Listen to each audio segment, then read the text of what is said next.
ата энелерибизди кичине башка мамлекетке эс алган жөнөтпөйлү? Турай. Бизди деген монтип көкөлөтүп бакты да. Чоңой тушту. Садиктен барып жетелеп алып келчи. Айла билет карачы.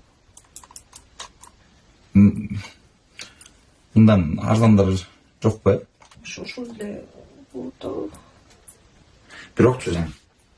Менин бир жолу папам өлө сабаган да. А мен вообще окуп жүргөндө үйдү жыйнап койсом, мама өлө урушуп, психологическая травма болгон.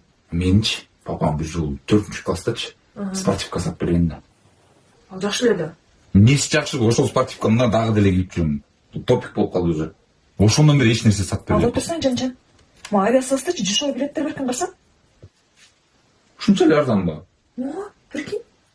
Бирокчу папам мага өлө качественный спортивка сатып берди да, ошон үчүн кийип жүрөм да жан, турабы, Тура. Ал берчи ошол билет. Бар. Спортқа қойылған ақшалар!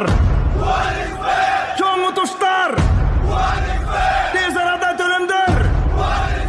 Ишенимді букмекер!